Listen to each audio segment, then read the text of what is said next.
So the bit of news that we have this week. So New York Comic Con's kind of going on right now, and they had like one big announcement so far, but there'll probably be more over the weekend. I don't know if they'll be big. I feel like Probably almost not as big as this. yeah, almost every year for these Comic Cons, I feel like we expect like a slate of announcements, and it's only ever when they've actually got like a new wave coming of something that they've got a big line of titles to talk about. Yeah, honestly, this is probably the biggest announcement we've had at one of the major cons in quite a while. Yeah, so I mean, they just kind of, and to be fair, they are saying that this, the end of Dark Crisis and get into this new phase. This is like a reset. This is going to be a new phase of DC, the new era of DC. They got a new name for it, don't they? They do. I'm just going to read through some of this Newsarama article, and we can get some of the details as we go here. So, during the Exploring the Universe panel at Comic Con, DC announced its first 2023 event called Lazarus Planet. So they teased this in September. Yeah, so they put out an image showing some of the characters that are going to be involved in this, and there's some weird things here. Like John Kent's got like an electric blue Superman outfit. Batman's got a Dr. Fate helmet on. Cyborg's there. The Cyborg's there. So yeah, heroes transformed, secrets revealed, powers unleashed. Is the text that DC had along with this image they put out. So we also have the Demon Neza holding Monkey Prince. So yeah, Devil Neza is really, becoming more of a staple right now at DC.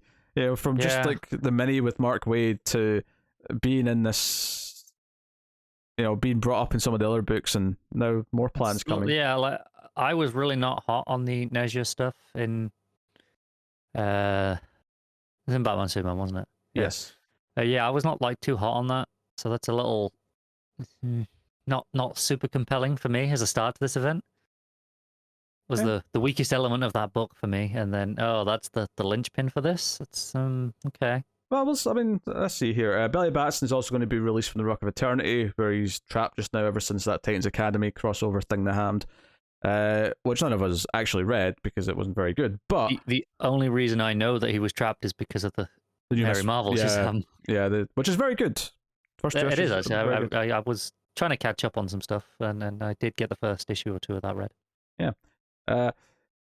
So Wade's going to be the architect for Lazarus Planet, according to this article. He'll be teaming up with Ricardo Federici. That's not a bad name. Jean Lun Yang. Makes sense with Monkey Prince involved. Billy Tan, Nicole Maines, Skylar Partridge, and Francis Manipal. Philip Kennedy Johnson, Josie Campbell, Dan Waters, and more. Creative teams for the event will be announced alongside solicit text and covers in the solicitations that are coming up later this month. So we should have more details and sort of nitty-gritty parts of this. What we do know right now, according to this article, is that Lazarus Planet will see DC superheroes and supervillains transform for the event, and everything spins out of the Lazarus volcano exploding in Batman vs. Robin issue 4 in December. It'll spew transformative chemicals into the atmosphere, creating chaos all over the DC universe as Earth Zero/Prime citizens begin to develop strange new abilities or see their current abilities altered. Sounds like a bit of a let's just go crazy with everyone's like shit and do crazy stuff. A little bit, yeah. Also, it makes that Batman vs. Robin book feel really weird to me in that, like, hey, don't worry about it. Issue 4, that's just going to set us up into the event. That's all you need to know. Like it's already given us that. And like, kind of makes it feel a little bit inconsequential in its own right. Have you read issue 1 of it yet? No, I didn't get to it yet. Well, I don't think you'll feel that way when you read it. Okay. We may not like it, but I mean, me and Matt both liked it. We both kind of love kind of the crazy thing it started doing and big character deals. But I will say this: like nothing about that first issue felt like this is leading to setting up the event or some random event. Fair enough. This is coming as kind of a surprise that book's going to be the launching pad for it. All in the fact that Neza in some ways going to be involved, but like there's one main talking point coming out of issue 1 of that book, and it has nothing to do with events or Neza or building to stuff. It's all a very specific character thing. So I mean, we'll see how it progresses as issue 2, 3, and so on. But yeah, obviously all the listeners know exactly what I'm talking about. So Yeah, some wacky things here. So we've got some bullet points. What's this say? An announcement accompanying the Exploding Universe panel that presents the following questions: Can Power Girl free herself from the out of control Omen? Who are the mysterious trio claiming to be resurrected siblings of Raven? Will Dreamer's visions guide our heroes to the path of victory? Can Mercy Graves survive the transformation she's undergone? There's actually a bunch more of these. I think what I'm getting from this is that, yeah, it's kind of an event, but it doesn't sound like it's the big, like, this is not like the next Dark Crisis. This feels like a smaller, just fun, wacky event to me. Kind of weird. Not necessarily an inherently bad way, just strange, right? Yeah. There's a lot of like strange, random things going on. Questions in there, Firestorm, a bunch of interesting characters that haven't all necessarily been used that much recently. Yeah, Monkey Prince. Some of these are explaining some of the creatives mentioned. Obviously, Monkey Prince explains Yang. Dreamer explains Mains. Yeah. And obviously you got Damien in there and stuff.